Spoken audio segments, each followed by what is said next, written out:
그럼 이제 수업을 이어서 진행하도록 하겠습니다. 이제 앞서 이제 강의의 전반적인 소개를 했었고요. 지금부터는 이제 블록체인의 개념과 그리고 블록체인을 활용한 가상자산 비트코인에 대해서 조금 알아보도록 하겠습니다. 그래서 먼저 이제 블록체인에 대한 기본적인 개념과 그리고 장점, 그리고 블록체인 기반의 가상자산인 비트코인의 시대적 배경, 그리고 백서에 대한 내용, 그리고 비트코인이 해결한 이중지불 문제에 대해서 알아보도록 하겠습니다. 그래서 먼저 이제 블록체인이라는 단어에 대해서 이제 한번 알아보면요. 블록체인은 블록이 이제 체인과 같이 연결되었다라고 해서 만들어진 단어이고요. 이제 블록체인에서 블록의 안에 들어가는 것들은 어떤 것들이냐면 이제 각종 데이터들이 담길 수 있어요. 그래서 비트코인과 같은 경우에는 사용자의 거래 내역이 이제 블록체인 블록에 이제 담기게 되고요. 예를 들어서 뭐 A가 B한테 10비트코인을 보냈다라는 그러한 거래 내역들이 이제 블록에 담기게 되는 거죠. 예, 그뿐만이 아니라 이제 다양한 데이터들이 담기게 되는데 그 다음 슬라이드에서 이제 그 얘기는 이제 하도록 하고요. 그래서 이러한 이제 데이터들이 이제 블록에 담기고 나서 그 블록에 대한 정보를 이제 해시 함수라는 이제 함수를 이용해서 이렇게 예를 들어서 뭐 A라는 단어가 들어갔다고 하면은 이렇게 고정된 길이로 이제 바꾼 해시 함수를 통해서 고정 길이로 바꾼 해시라는 값들이 그 다음 블록에 이제 들어가게 되면서 또 블록에 들어가게 되고 그 다음 블록에 있는 각종 데이터들을 다 모아서 해시 함수를 통해서 다시 해시 값이 나온 값을 그 다음 블록에 넣게 됩니다. 그렇게 해서 이제 이와 같이 블록과 블록과 블록들이 해시를 통해서 연결이 되게 되는데 그 모양이 마치 체인과 같이 연결이 되었다고 해서 이제 블록체인이라고 이야기를 하고 있고요. 이제 블록체인의 이제 구성에 대해서 조금 더 이제 자세하게 한번 살펴보게 되면요. 이제 블록에 있는 블록의 데이터들을 해시 함수를 통해서 이제 해시 값을 이제 구해내고 그 해시 값을 그 다음 이제 또 블록에 기록을 하게 되고 그 이외의 정보들을 또 다시 받아서 이제 블록에 저장하고 이 블록에 대한 정보를 다시 해시 함수를 통해서 어, 해시 함수를 통해서 그 다시 해시 값을 이제 구하게 되고 그 해시 값을 다시 또 그 다음 블록체인에 블록에다가 이제 기록을 하고 또 그 이외의 거래 데이터를 기록을 한 다음에 전체 이제 블록의 데이터를 다시 해시 함수를 통해서 다시 이제 해시 값을 이제 그 다음 블록에 기록을 하게 되면서 이렇게 이제 블록체인이 이제 구성이 되게 되는데요. 예, 조금 더 이제 자세하게 살펴보게 되면은 이제 블록체인에 있는 해시 블록은 다음과 같이 이제 구성이 됩니다. 이제 블록 해시가 있고요. 그리고 블록 헤더, 그리고 거래 정보, 그리고 그 이외에 기타 정보들이 이제 블록에 각각의 블록이 이제 기록이 되게 되는데 이제 실제로 이제 블록의 해시는 어떻게 이제 만들어지냐면 블록의 헤더, 이제 헤더의 정보들을 쫙 모아서 비트코인의 경우에는 SHA-256이라는 해시 함수를 통해서 블록 해시를 이제 계산해내게 됩니다. 그래서 어렵게 생각하실 필요는 없고 블록 헤더를 특정 함수를 거침으로써 이제 해시라는 값이 만들어진다고 보시면 되겠고 그 해시는 다음과 같이 이제 일정한 길이를 가진 특정 값이라고 보시면 됩니다. 그래서 이러한 특정 값으로 이제 만들어지게 되는데 그 장점은 뭐냐면 모든 데이터를 또 그 다음 블록에 저장하고 또 그 다음 블록에 저장하면 데이터 값이 계속 커지게 되잖아요. 근데 이러한 해시라는 기능을 이제 활용을 하게 되면은 이제 데이터의 무결성은 이제 체크를 할 수 있게 되면서 그러니까 데이터 무결성이라 하면 이제 앞선 데이터가 이제 조작이 되지 않았다는 거는 입증을 하면서 데이터 양은 늘어나지 않는 거죠. 그걸 통해서 이제 블록체인이 이제 만들어지게 되는 거고, 그리고 블록 헤더의 있는 정보를 모아서 해시를 구하게 되고, 그 해시를 또 그 다음 블록체인에 이제 기록을 하게 됩니다.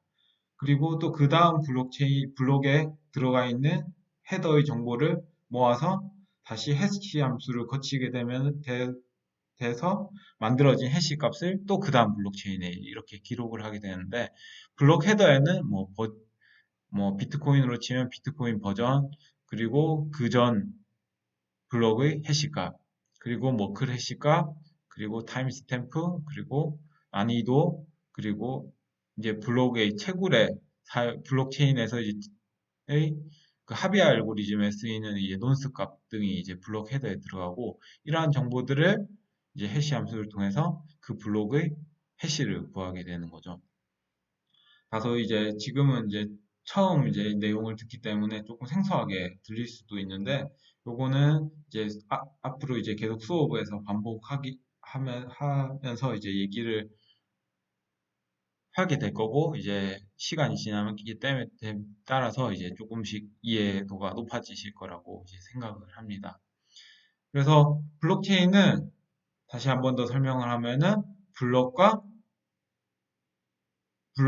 블록이 체인과 같이 연결되었다고 해서 이제 블록체인이다라고 이제 얘기를 하고 있고요. 그 이외의 특성은 뭐냐면, 이러한 블록과 연결을 이제 체인과 같이 해시 함수를 통해서 체인과 같이 이제 연결을 하고, 그러한 정보들을 이제 P2P 방식으로 이제 관리를 하게 됨으로써 이제 블록체인이 이제 파워풀하게 되는데요. P2P 방식이라 하면 뭐 어떤 뜻이냐면, 이러한 데이터들을 기존에는 어떻게 저장을 했냐면, 뭐 은행이나 뭐, 뭐 각종 이제 어플리케이션이나 모두 다 중앙 서버에서 이제 관리를 했어요. 근데 이제 블록체인의 경우에는 어, P2P 방식으로 이제 관리를 하는데, 이러한 모든 데이터들이 이제 하나의 서버에서 모여서 저장이 되는 게 아니라 다양한 블록체인에 기여하는 컴퓨터들에 각각 모두 다 저장이 되는 거죠.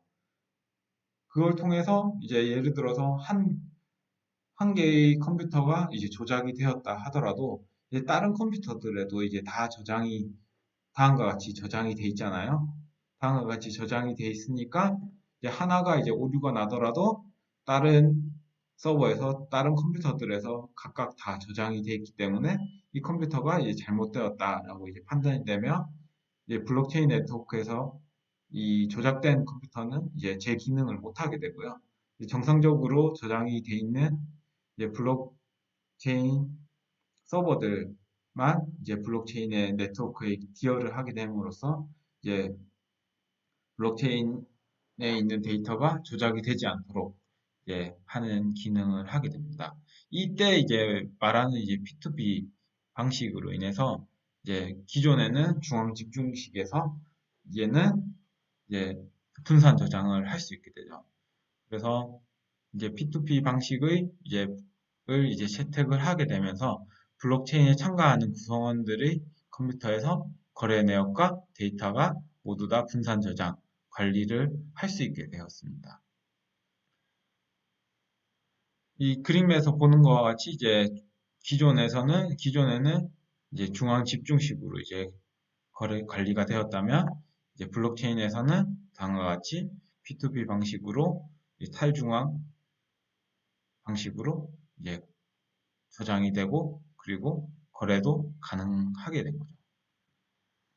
그래서 블록체인의 가장 큰 장점은 뭐냐면, 이렇게 P2P로 이제 데이터들이 관리가 되기 때문에 데이터의 위 변조가 현실적으로 거의 불가능해졌습니다.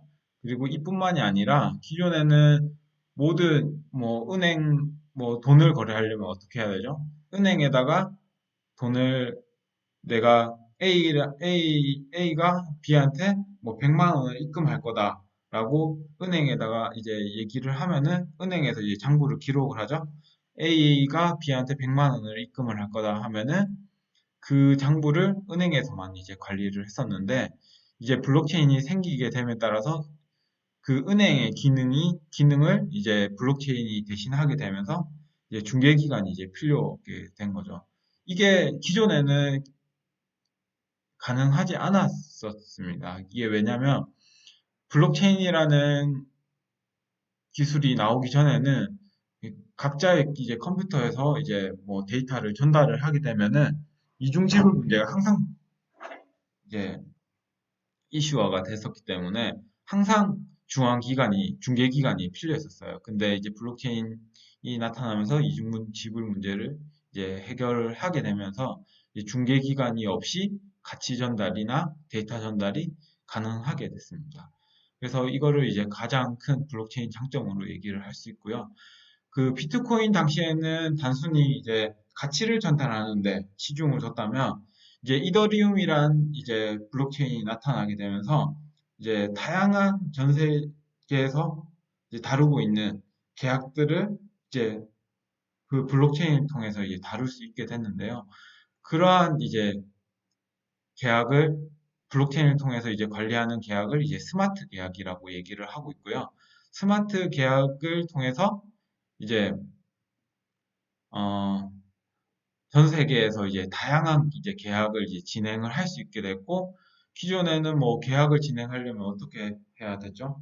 뭐 문서로 이제 기록을 한다던가 아니면 뭐 공증을 받는다던가 이런 이제 절차들이 필요했었는데 스마트 계약을 이용을 하게 되면은 그 시간을 이제 매우 단축을 시킬 수가 있게 됩니다. 그래서 이러한 이제 계약을 진행하는데 비용의 절감 효과가 엄청나게 이제 많아지게 됩니다. 그리고 이제 블록체인 기반의 가상자산.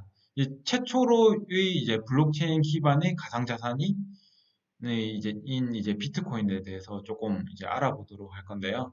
비트코인은 블록체인 기반의 새로운 전자화폐 시스템이라고 보시면 됩니다. 뭐 비트코인이 이제 모든 이제 세상의 이제 전자화폐 시스템을 이제 대체할 거다.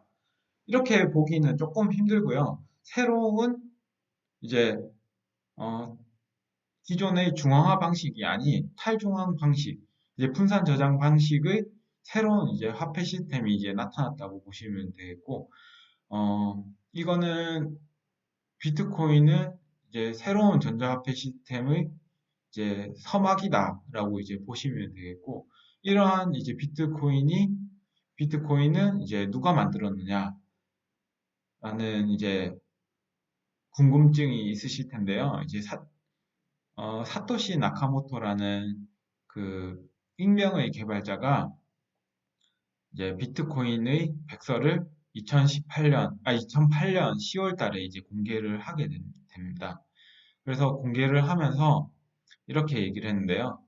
나는 새로운 전자화폐 시스템을 개발하고 있는데 완전한 P2P 방식이고 신뢰할 수 있는 제3자, 그러니까 중개기관이 필요 없는 시스템이다라고 얘기를 했었고요. 이러한 이제 비트코인이 나타나게 된 배경에 대해서는 이 책에서 이제 조금 더 자세하게 이제 살펴볼 수 있습니다. 기회가 된다면 이제 수강생 여러분 모두가 이제 이 책을 한번 읽어봤으면 좋겠고요. 이제 비트코인이 이제 나타나게 됨에 따라서 이제 사회적으로 어떠한 변화가 이제 나타나고 있는지에 대해서 너무나도 잘 이제 묘사를 하고 있는 책이기 때문에 이제 블록체인 관련돼서 이제 공부를 하고 계신 분들이라면 이 책을 한번 이제 꼭 읽어보길 추천을 드립니다. 그래서 일단 뭐 이 비트코인을 만든 사람이 누구인지 수많은 추측들이 있는데요. 뭐 처음으로 이제 비트코인을 이제 전송을 받아서 채굴했던 할핀이라는 사람이 뭐 사토시 나카모토라고 얘기를 하는 경우도 있고요.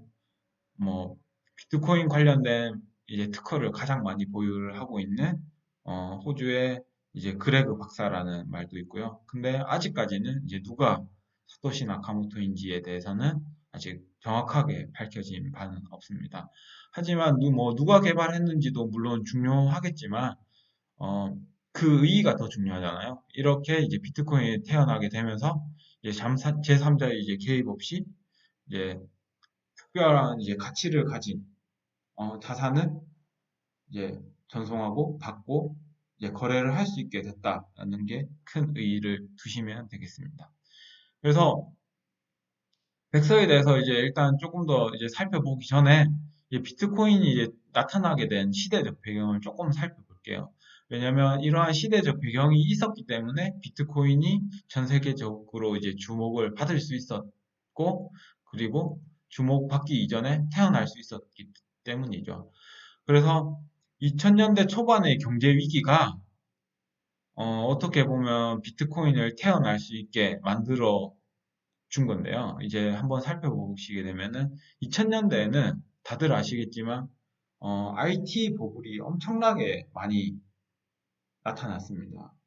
그래서 뭐 아마존이나 뭐 애플 그 이외에 다양한 IT 기업들이 이제 엄청나게 고평가를 이제 받았다가 이제 실제로는 어, 뭐, 구현되는 프로젝트들이 많이 없고, 실제로 구현을 많이 못했게 됨에 따라서, 이제 버블이 붕괴되었죠. 버블이 붕괴되면서, 이제 어떻게 보면은 경제 위기에 가까운 그러한 현상이 나타났고, 그런 IT가 이제 무너지게 되면서, 사람들이, 어, 이제 버블이 무너지니까, 이제 기준금리를 낮췄어요. 그러다 보니까 기준금리를 낮추니까 이제 IT는 이제 별 볼 일 없다 하다 보니까 이제 주택에다가 이제 막 투자를 했었죠. 근데 주택을 투자를 했는데 이제 누구나 막 엄청나게 많은 사람들이 이제 주택에 투자를 했었는데 갑자기 이제 주택 가격이 하락하니까 어떻게 되겠어요?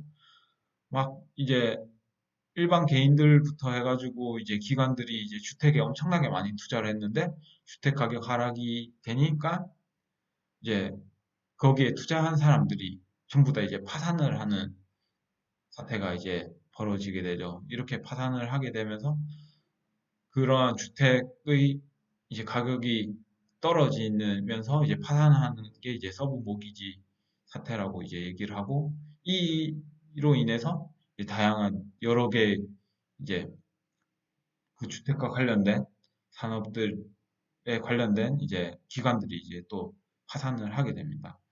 그래서 이러한 파산들로 인해서 이제 미국 연방준비제도 이사회에서는 이제 구제금융을 이제 실시를 했는데 엄청난 금액이죠. 이제 거의 100조에 가까운 금액을 이제 보험사 등에 이제 제공을 했었고요. 그리고 그 이외에도 이제 뭐 재무부 페니 메이와 프레디 맥에게 각각 이만큼의 이제 달러를 이제 지원을 하게 됩니다. 이러한 지원이 실제로 이제 뭐 제대로 이제 운영을 해라라고 이제 지원을 해준 건데, 뭐 경영을 정상화할 생각은 하지 않고 오히려 이제 보너스 잔치를 벌이는 거죠. 그러니까 이제 뭐 투자 은행들은 이제 보너스 잔치를 벌이는 동안에 이제 실제로 이제 경영 정상화를 통해서 이제 구제를 받아야 되는 실제 뭐 인들이나 이제 납세자들은 이제 뭐 주가 폭락에 경제난에 실업 문제들을 이제 겪으면서 이제 엄청난 분노와 이제 허탈감을 이제 가지게 되었죠. 이러한 이제 전반적인 이제 시대적 배경을 통해 가지고 이제 비트코인이 이제 탄생을 하게 됐고, 이러한 이제 불신들이 이제 쌓이고 쌓여서 이제 사토시 나카모토라는 인물이 이제 비트코인이라는 이제 시스템을 이제 세상에 공개를 하고, 이제 실제로 이제 비트코인이 이제 만들어지고 사람들이 이제 이러한 화폐 시스템을 추구해야 된다라고 이제 하나 둘씩 믿기 시작했습니다.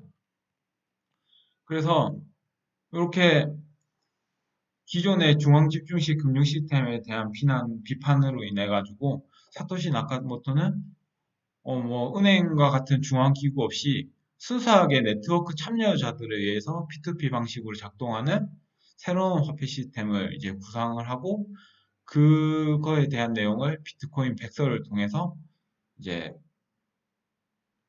암호학자라던가 이제 뭐 관련 인물들에게 이제 백서들을 배포를 합니다. 그게 이제 2008년 10월 달이고요.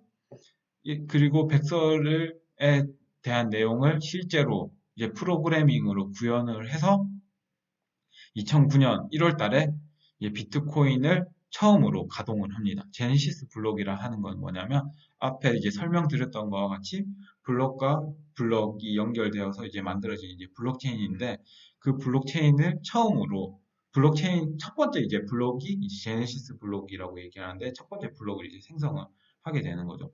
이와 동시에 이제 비트코인 프로그램을 이제 암호화과 관련된 사람들에게 이제 이메일을 통해서 이제 전송을 하는데 이제 많은 사람들이 여러분들이면 EXE 파일 메일로 오면은 실행해 보실 것 같아요?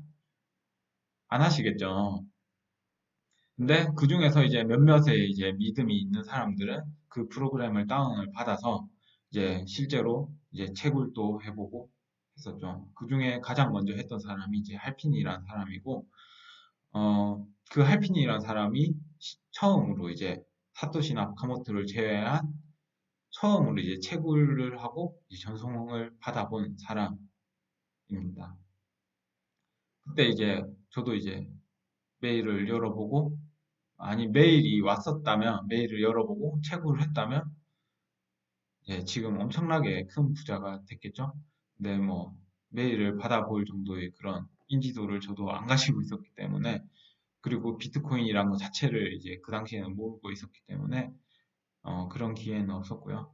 그래서 이 비트코인은 요때 이제 이러한 시대적 배경에 따라서 이제 만들어졌다라고 이제 보시면 되겠고요.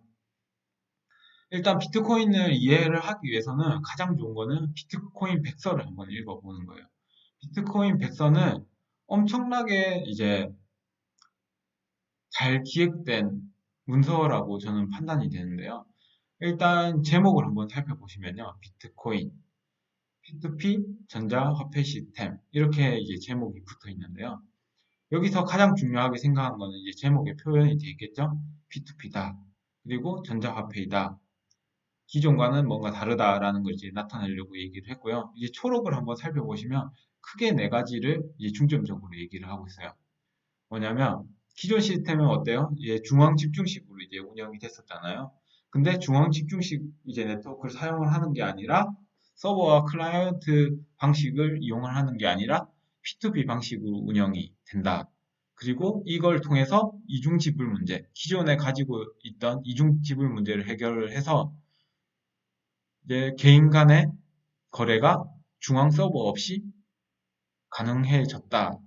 가능해질 수 있다라는 내용이 담겨 있고요.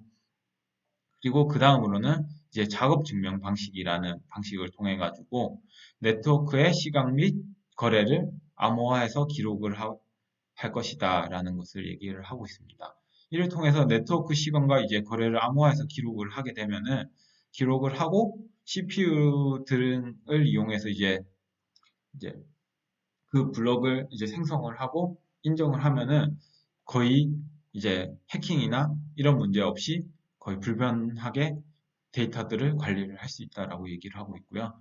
그리고 뭐 이 긴 체인에 대해서는 이제 추후에 조금 더 자세히 이제 설명을 할 텐데 가장 긴 체인을 어 진짜 블럭들이 여러 개 연결되어져서 이제 체인을 이루게 되는데 가장 많은 블럭들을 가지고 있는 체인이 진짜 데이터, 실제 여러 개의 데이터들이 이제 존재할 텐데 진짜 데이터다라고 얘기를 하는 것이 얘기를 하는 것입니다. 그래서 가장 긴 체인은 어떤 거를 뜻하냐면 거래의 순서를 이제 입증을 할 수 있고 그리고 가장 많은 사람들이 이제 블록체인 네트워크에 기여를 했다라는 걸 얘기를 하고요. 그래서 이러한 가장 긴 체인은 과반 이상을 협력해서 실제로 네트워크 공격을 하지 않는 이상에는 안전하게 이제 데이터들을 보관할 수 있다라는 것을 이제 얘기를 하고 있고요. 요거에 대해서는 조금 더 이제 시간이 지나서 그 다음 챕터들이 진행되면서 이제 조금 더 설명을 하겠고요. 마지막으로는 이제 초록에서 이제 자발적인 참여와 이탈이 가능한 시스템이라고 얘기를 하고 있는데요. 이제 누구나 이제 비트코인 네트워크에 참여를 할 수 있고, 그리고 뭐, 예, 더 이상 이제 네트워크 하기 싫다 하면은 누구나 이제 바로 이탈을 할 수 있다라는 자발적인 시스템이란 걸 얘기를 하고 있고요. 이 말은, 이후에 사람들이 이제 뭐 퍼블릭 블록체인, 프라이빗 블록체인 이렇게 나눠서 이제 개념을 이제 설명을 하고 있는데요. 그래서 비트코인은 퍼블릭 블록체인이라는 거를 이제 나타내는 게 이제 자발적인 참여와 이탈에 대한 문구 때문에 이제 퍼블릭 블록체인으로 이제 분류를 하고 있습니다. 그래서 비트코인이 가장 이제 해결한 가장 큰 것이 뭐냐면 이중지불인데, 이중지불에 대해서 이제 간단히 이제 소개를 하면서, 이중지불 문제 해결에 대한 것을 소개를 하면서 이제 오늘 강의는 이제 마칠 건데요. 인터넷은 이제 정보 전달은 가능했어요.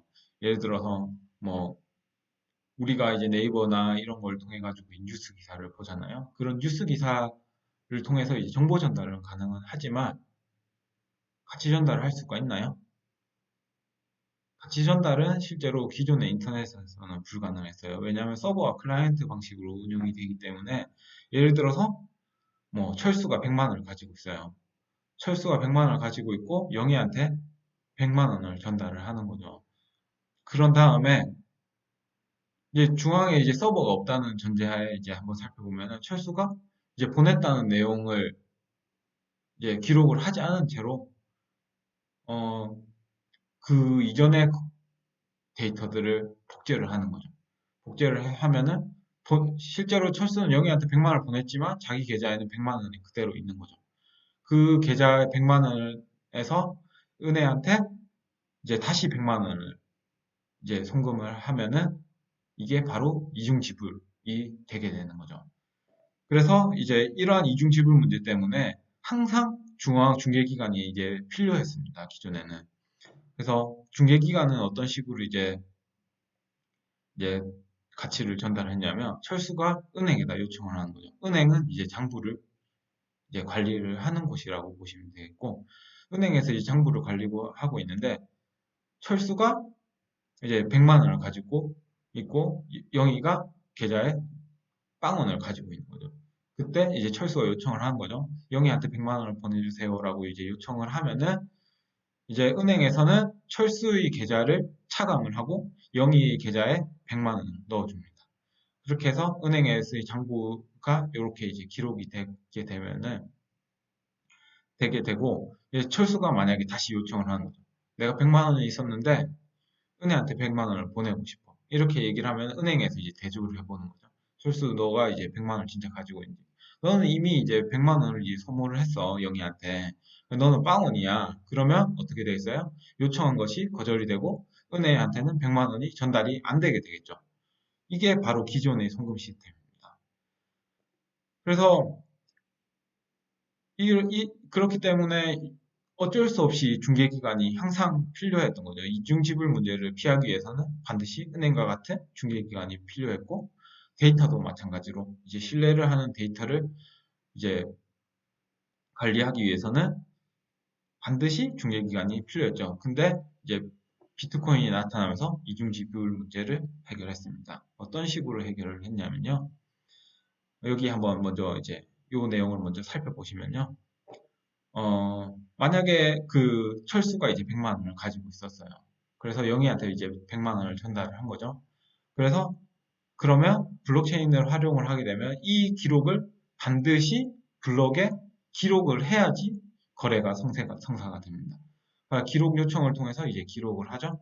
이제 그래서 기록이 완료가 되면은 이제 철수가 영희한테 100만 원 보낸 게 이제 완료가 되는 거죠. 만약에 철수가 그 전에 있던 데이터를 가지고 있다가 살짝 복제를 하는 거죠. 복제를 해가지고 철수가 다시 100만 원을 불러와서 은혜한테 100만 원을 보내려고 하면은 이제 다시 기록 요청을 해야 되는 거죠. 블록체인에다가. 블록체인에다가 이제 내가 이제 철수가 은혜한테 100만 원을 보낼 거야. 기록 요청을 하면은 블록체인에서 확인을 하는 거죠. 철수가 진짜 100만 원을 가지고 있는지.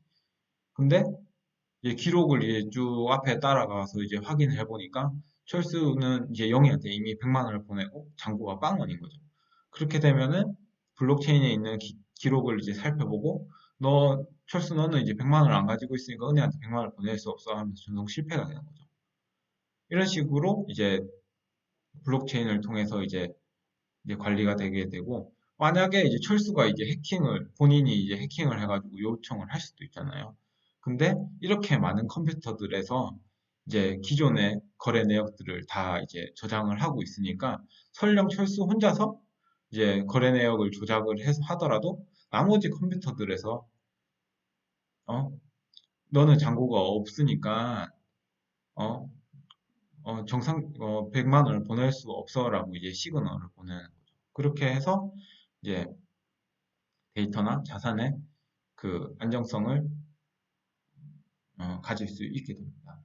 그래서 기존에는 은행이라는 중개기관이 있어야지 반드시 이중지불 문제를 해결을 할 수 있었는데 그 은행의 역할을 이제 블록체인이 담당을 하게 됨으로써 이제 블록체인이라 하면 이 수많은 네트워크 참여자를 말하는 거죠. 이 네트워크 참여자들이 모두 다 장부를 가지고 있기 때문에 이제 그 기존의 기록들을 다 관리를 할 수 있고 조작을 방지를 할 수 있게 되는 거죠. 그래서 모든 거래 내역에는 모든 거래 내역이 이제 과거의 블록들에 다 저장이 되어 있기 때문에 이중 지불이 불가능하게 됐고 이러한 이중 지불 문제를 해결할 수 있게 되었습니다. 그래서 다소 이제 오늘 처음으로 이제 블록체인에 대해서 이제 접하시는 분들이 있으면 뭐 이런 이제 이중 지불 문제라든지 아니면은 뭐 긴 체인에 대한 문제라든지 뭐 컴퓨팅 파워가 뭔지 작업 증명이 뭔지에 대해서 이해하기가 솔직히 쉽지는 않으셨을 거예요. 근데 뭐 작업 증명이 뭔지 그리고 컴퓨팅 파워가 뭔지 퍼블릭 블록체인이 뭔지에 대해서는 다음 강의에서부터 이제 조금씩 이제 알아가 보도록 하겠고요. 이러한 그 배경으로 이제 비트코인이란 게 태어나게 됐고, 그리고 블록체인이란 게 태어나게 돼서 우리가 P2P로 자산 이제 뭐 가치를 이제 전달할 수 있게 되고, 그리고 데이터들을 전달할 수 있게 됐다. 그게 엄청난 가치를 가지고 있다라는 정도만 일단 이해를 하시면 되겠고, 우리가 다룰 내용은 이제 단순히 이제 가치만이 아니라, 단순히 이제 뭐 비트코인과 같이 이제 뭐 화폐가 아니라 이제 다양한 데이터들, 그리고 다양한 계약들을 블록체인을 통해서 관리를 할 수 있게 되었고, 블록체인을 통해서 그런 계약을 관리를 하게 되면은 제3의 기관이 없이도 그러한 계약들을 안전하게 관리를 할 수 있다라는 정도로만 이해를 하시고 넘어가시면 되겠습니다. 일단 오늘 강의는 여기까지 진행을 하도록 하겠고, 그 다음 강의에서는 어, 일단 스마트 계약의 개념과 그리고 이더리움의 이제 탄생 과정에 대해서 조금 더 이제 다루는 시간을 할 것이고, 오늘 조금 어려웠던 이제 작업 증명이나 이런 부분들에 대해서는 요 뒤에서 좀 다루도록 하겠습니다. 오늘 강의는 여기까지 마치도록 하겠습니다. 감사합니다.